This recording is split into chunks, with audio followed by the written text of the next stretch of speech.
If you have more lean muscle tissue on your body, you can eat more food. It costs your body more energy to service that muscle.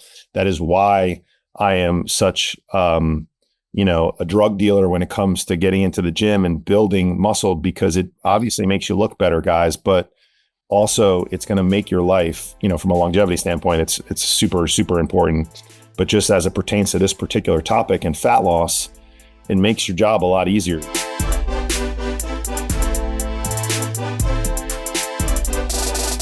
My name is Brian Panuzzo. I am a former bond trader turned executive health and performance coach. I know exactly why your health keeps losing to your calendar, and I help you build systems that fix it for good. I know your world as a financial professional from the inside because I lived it for 20 years. Welcome back to the show. This is the Success Lift podcast, and I am your host, Brian. As I told you and teased last week, we're on a little summer break with the podcast. And what I mean by that, because I am recording this in June of 2026, I'm still here. I'm still working hard. I'm just in a season of my life where there's some other things that need to get done. And so instead of skipping the podcast, which wasn't really an option for me, because if you know me, you know I'm a fan of streaks in my life. I've been recording food in an app on a daily basis for, I don't even know now. It's been a long time, and a few years in a row. I've done a podcast episode every week since the summer of 2020. We're approaching our 6-year anniversary. And things come up. Things have come up during that multi-year streak of me logging food. I've been in situations where I haven't been able to figure it out. I do my best.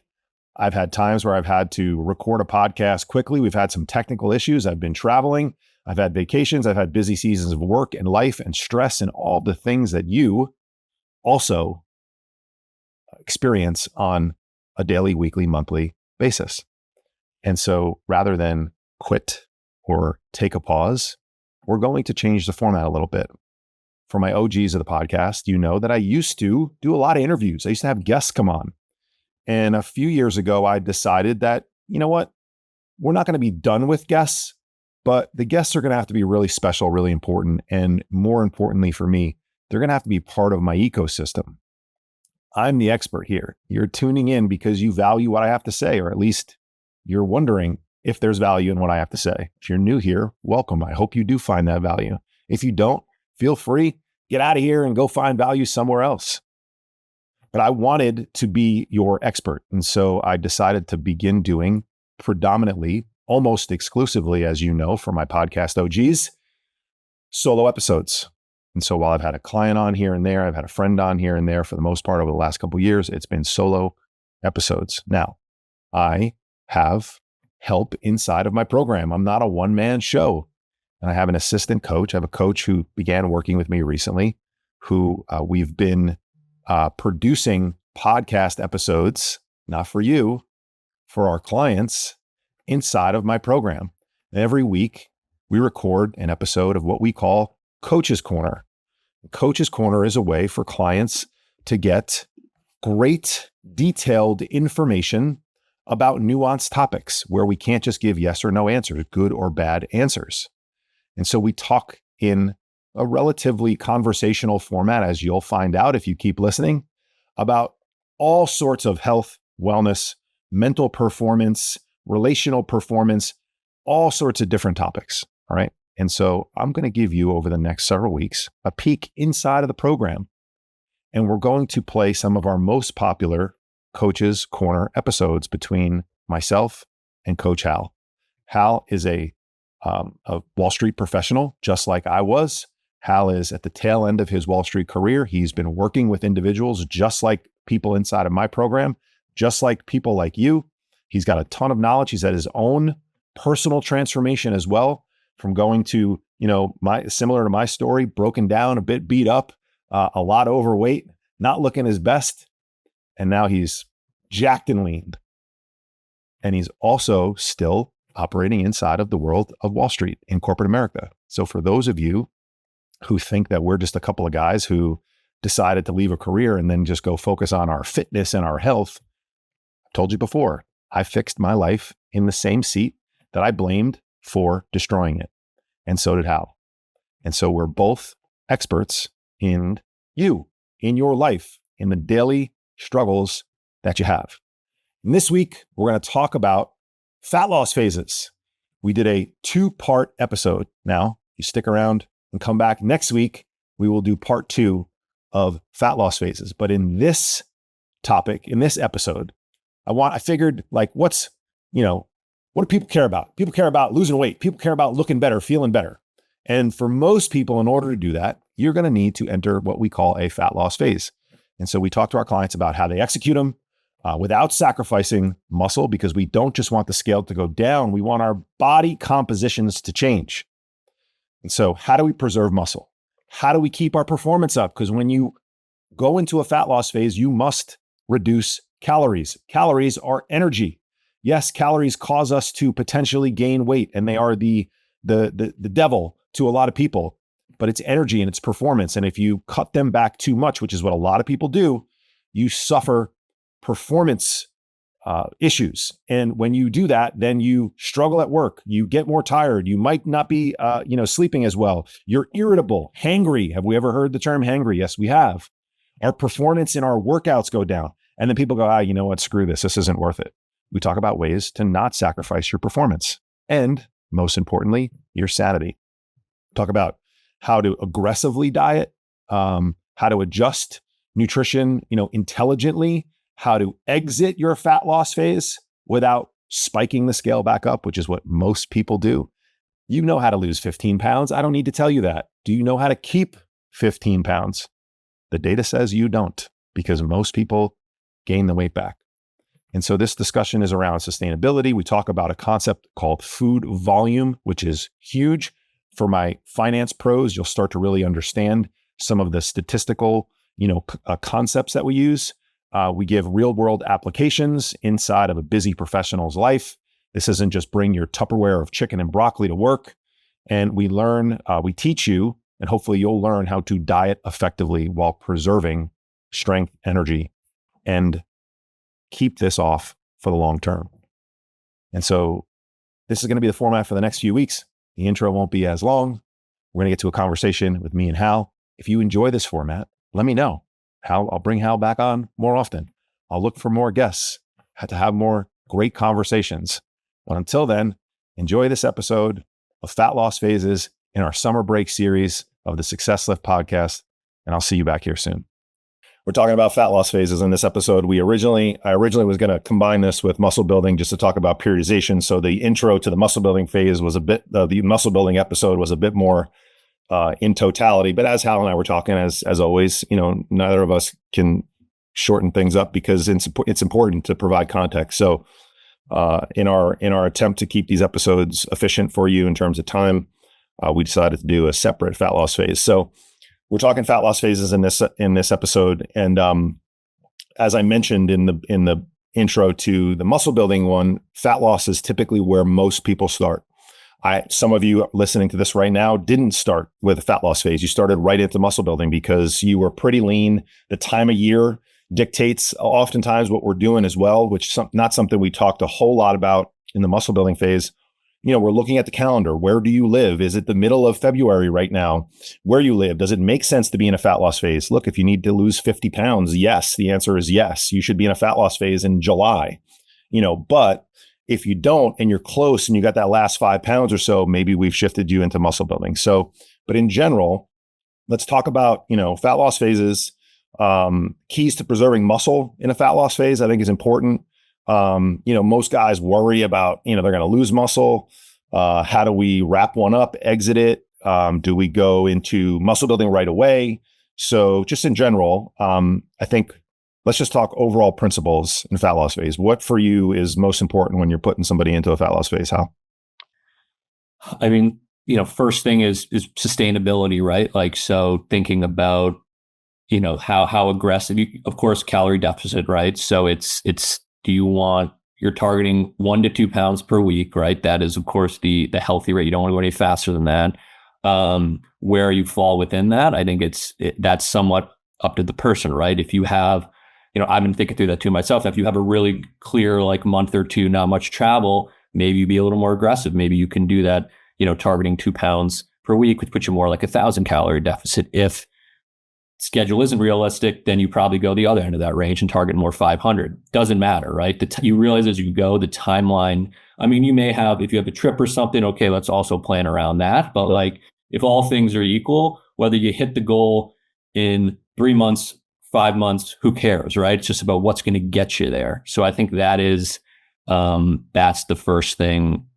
That's the first thing I think about. What are you doing differently from a nutrition perspective in a fat loss phase versus maintenance or a muscle building phase personally? I mean, it's really it's mostly the carbs that are changing, right? Your protein to me it didn't change that much through my protein doesn't change. Yeah. You have slight room for more calories, so protein might be elevated, Yeah. But in general, as I program it, and so great answer, coach, put you on the spot there. Your protein doesn't change. Your protein is going to be, your protein targets are typically going to be the same. Now, for some of you, we may cut protein down because I don't know if you do this the same, Hal, but I personally have felt like 40% of total calories from protein is kind of a threshold of like livability. Where, I jokingly say, but not like, it's like north of 40% is totally possible. People do it. Bodybuilders do it, when they're cutting for shows and things like that. But it's like, for the people that I'm working with, it's like to the point where you feel like you're walking around with like grilled chicken in your pockets to have a snack every once in a while. Yeah. And so if you're 185 pounds and if you're 210 pounds and we're trying to get you down to 190, but we're dieting at 1,800 calories, 1,700 calories, 1,600 calories, I'm not going to prescribe 190 to 200 grams of protein. I may not even prescribe 1,800. I'll probably keep it right at that 40% threshold, which a good quick math number is total calories divided by 10. That's usually the threshold of your protein target. So if you're on a 1,600 calorie diet at 200 pounds, I'm only going to prescribe 160 grams of protein for you, because beyond that, I just feel like it gets to be a little ridiculous and I don't want to lose you. Remember, bottom of the pyramid adherence, as we're talking about. So protein target does not change. So you just toggle carbs for the most part. Why not fat? I mean, honestly, I was going to add, like, you could do either. I think, like, to me, it's not, don't obsess over it. Like, it's just usually kind of simpler to just, to me, the fats, it depends by the person, right? But it's like the fats are going to accompany your proteins to a degree. So it's probably like the type of foods are just going to be more in the carb realm. But I also don't know, if you're hitting your calories, you're hitting your protein, all as well. The fat carb mix doesn't really matter. And just generally the fats, they're more in general, they can be a little more caloric. So that can make it harder. But again, I don't obsess over it too much. Yeah, no, that's also great. That's a great point. I tend to, as much as possible, especially in a fat loss phase, have my fat calories come from my protein sources. Now, there's always going to be added fat here and there, but I really, really try to avoid. Now, you don't have to do it this way because, as we've talked about before, Hal started doing keto and he lost a shit ton of weight doing keto, which is a high fat diet. Mm-hmm. But I prefer this volume trade that we've talked about before of really lean protein and not adding fat, especially in a fat loss phase. So for me, this is where the counterintuitive message of like, well, isn't olive oil healthy? Isn't avocado healthy? The answer is yes, but they're predominantly pure fat calories. So I temporarily reduce them in a fat loss phase. I absolutely reduce things like nut butters and nuts, right? Are almonds and and walnuts and cashews healthy? Yeah, there's some healthy properties to them. Are they calorically dense as fuck? Yes.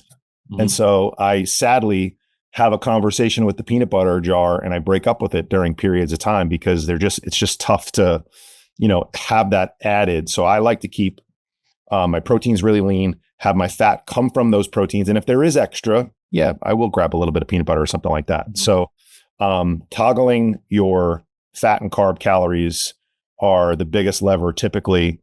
And as Hal's saying, he likes to toggle down carbohydrates. I like to try to keep my carbs as high as possible personally in a fat loss phase because one, I enjoy the calories more.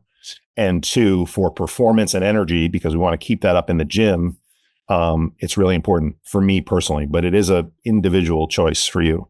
When you're toggling carbs down, are you just outright removing them? Are you swapping stuff? Like, how do you think about that? Yeah. I mean, it's more, I just try to, I'd say, emphasize the ones that are lower calorie, but I really don't over engineer it. Like, obviously, Yeah. fruits and veggies, right? Just like high fiber, right? That's where you focus, right? It's more but focus on those types of carbs as opposed to the refined ones, the breads that are just going to be, less nutrient dense and higher calorie. But so it's just maybe make sure they're the higher quality carbs, right? But I also don't, again, I don't overthink it too much as long as the protein and calories are landing where you need.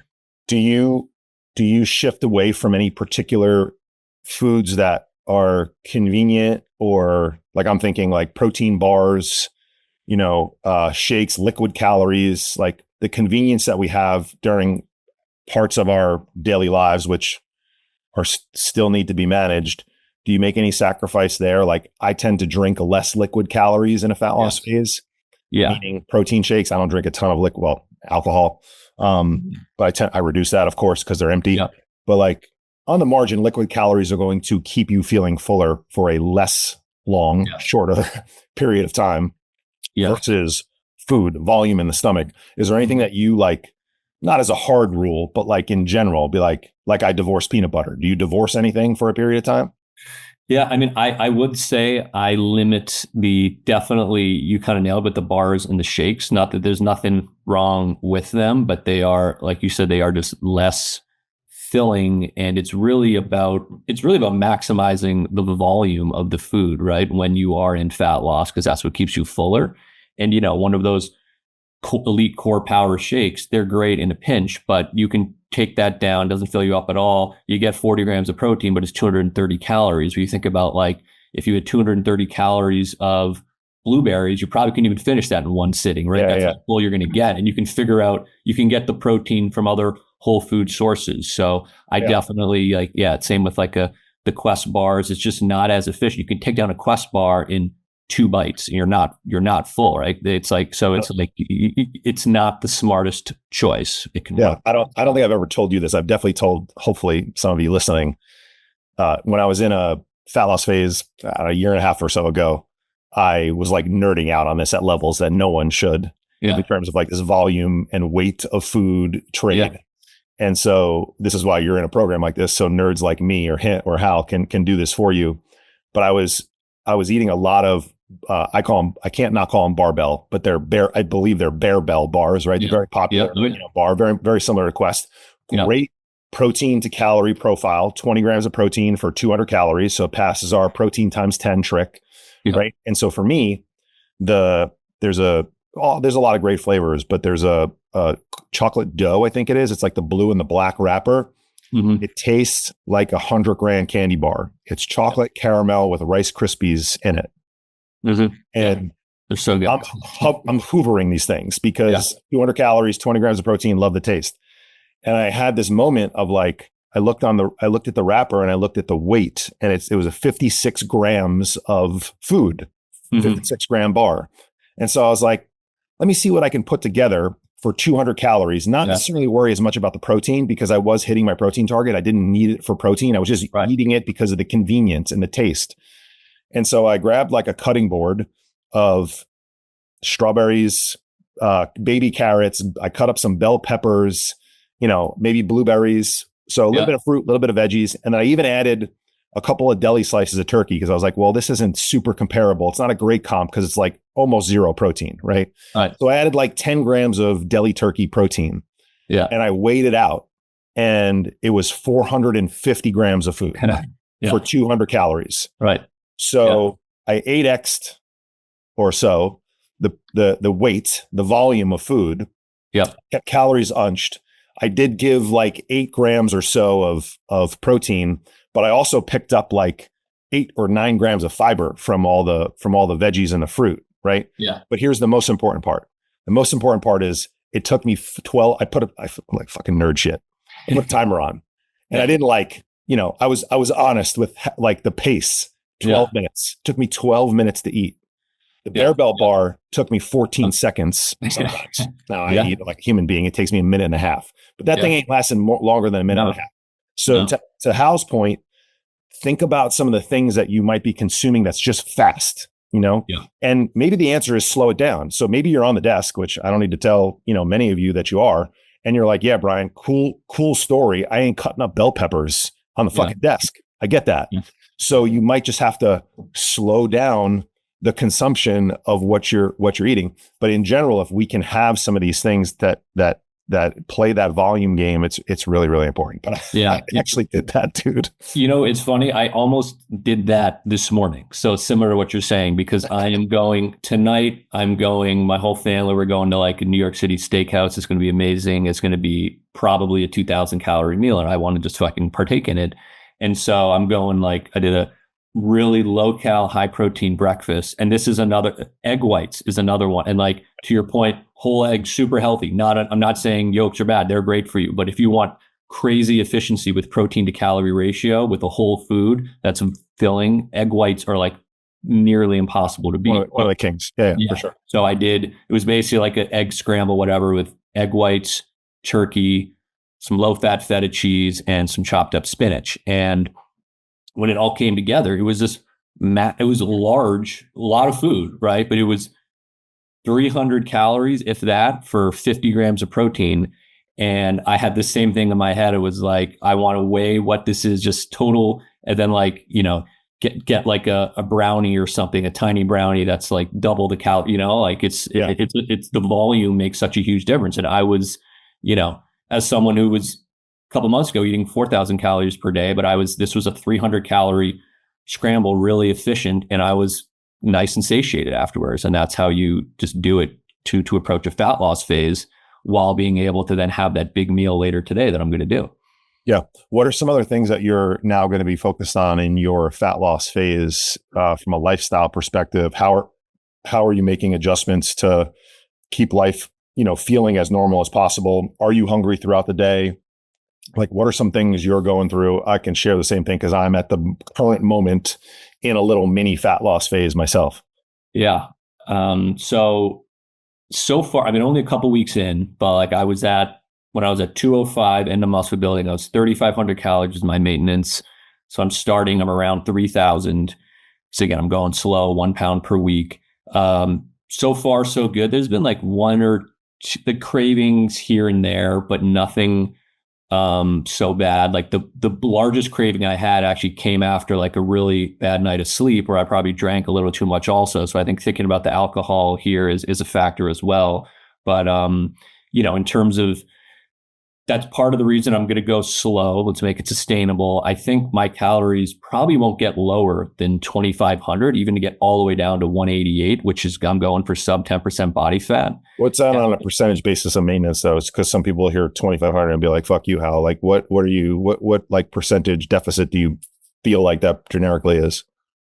Yeah, my current maintenance is 3,500, so it's about 1,000 calories. I'll be losing weight, so it's probably a little lower than that, but it's around 25-ish% deficit. That's fairly aggressive. Yeah, so we'll see. I don't it's going to be interesting because I know when I had way less muscle on me, the lowest I ever went calorie wise was 1,800. But that's when I got as low as 175 pounds. I was probably around 10, 11% body fat. And that was tough, but I could do it, I remember. But it's going to be, I don't know, with as much muscle I've put on, is 2,500 might be harder than 1,800 was then, So that's going to be another psychological thing. That's a really good point. So, because I've noticed the same thing too, when I started sort of this phase, it's probably not phase 2, but let's just call it phase 2 of my journey. It's probably 7 phases since 2015 for me when I was, my fat bastard. I remember my first diet phase in 2023. I dieted the bottom end of the range was 2,200 calories, 2,300 calories or so. And I was hungry and it was pretty aggressive. Mm-hmm. I'm dieting around 3,100 calories right now. It's probably a little bit higher to be fair, because I can't not sneak that last bite of food in that pushes me over. Yeah. But I'm now progressively dieting at higher and higher set points. And Yes. I believe I'm the same weight. I'm still 228 pounds, 25 pounds, give or take. Yeah. I believe that to be because I have increased my metabolic rate because I have more lean muscle tissue. That is a fact. If you have more lean muscle tissue on your body, you can eat more food. It costs your body more energy to service that muscle. That is why I am such, a drug dealer when it comes to getting into the gym and building muscle, because it obviously makes you look better, guys, but also it's going to make your life, from a longevity standpoint, it's super, super important.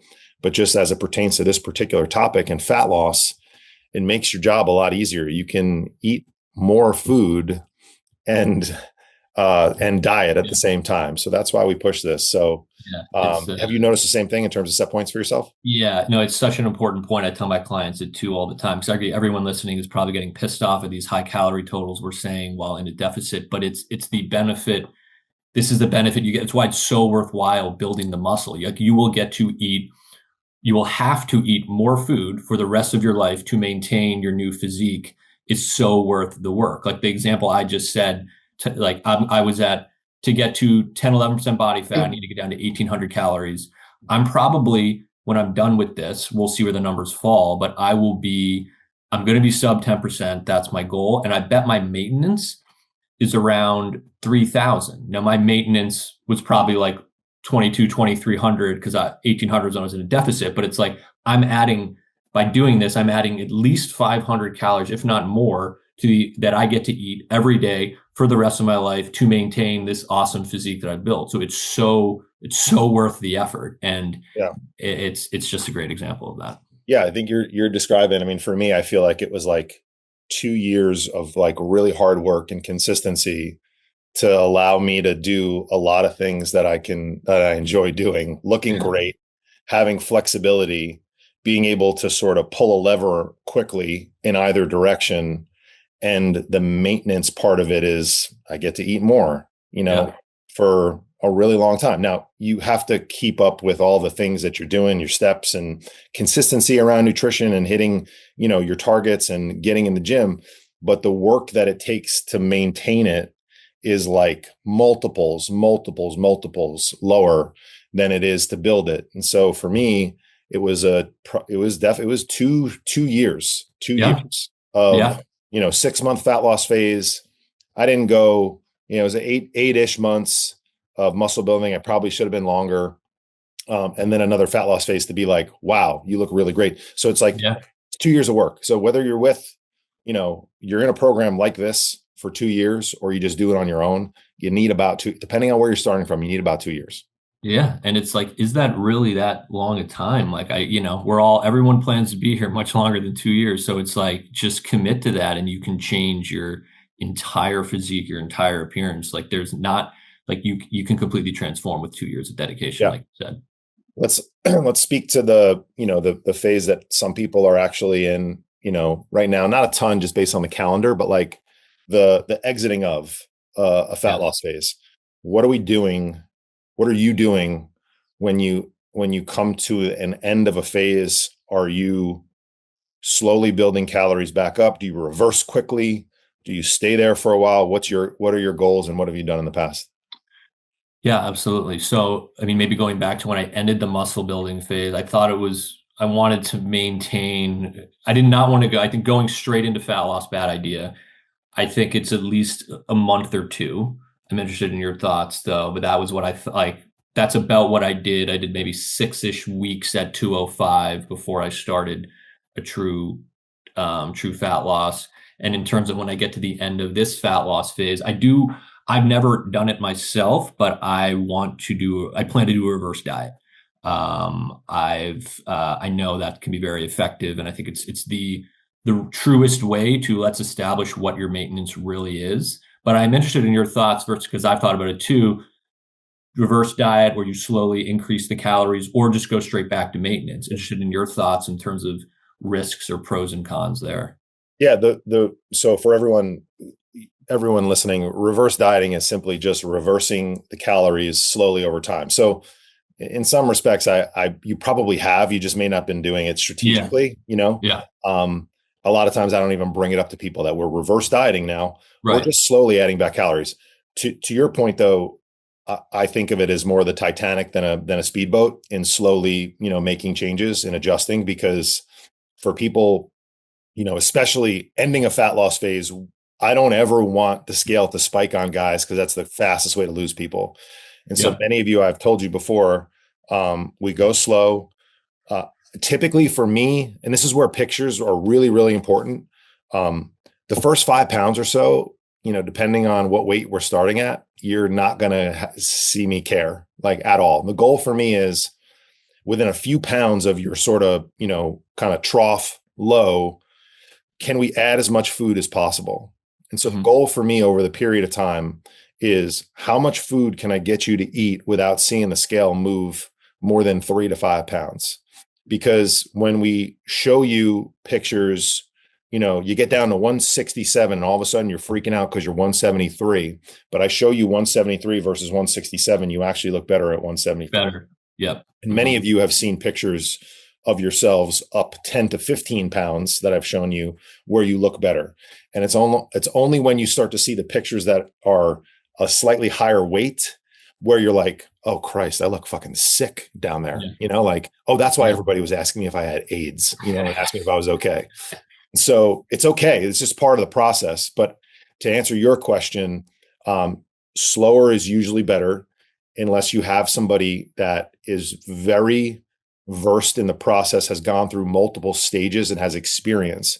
A Mhm. bodybuilder or somebody very experienced with the process may go immediately into maintenance and into a muscle building phase from a fat loss phase because they know that certain things are going to happen. For the everyday man or woman, we tend to want to go a bit slower Mhm. because you risk losing somebody in the process. And so in general, the goal is slowly find maintenance, be in maintenance for a little while, start to add more food, see how much food we can add without the scale moving up, evaluate your pictures, and then it really becomes it depends. Where are we? For some of Yeah. you listening, you've had a hard time shifting out of fat loss phase into muscle building phases, and you're kind of living in maintenance, and that's okay. And I'm going to keep nudging you to try to get into a muscle building phase because it's important for you for all these reasons that I'm talking about. Do you really want to live on 1,800 calories a day for the rest of your lives? You're grown ass men, right? Let's get into 2,500, 3,000 calories. It's possible for you. Mhm. You're going to need it when you're out 2, 3 nights a week at, the steakhouse. So, Mhm. um, that's generically, what we would look for in terms of, turning the ship for you. I'm curious for you, um, what's different in terms of like life at the office for you? You mentioned, saving some calories for a dinner that you're going out to. I think people sort of understand that. Is anything changing for you during the workday at all?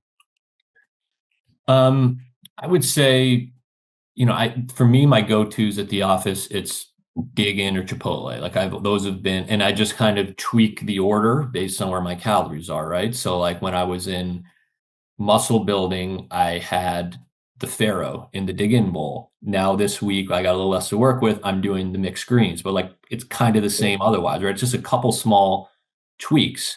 I'm probably snacking a little less at the office. I needed the calories before, but now I'm, as opposed to taking down the Quest bar in 2 bites, I'm like not doing that, or I'm going for the non-fat yogurt in the fridge, right? So it's just kind of small tweaks, being a little more efficient with my calories.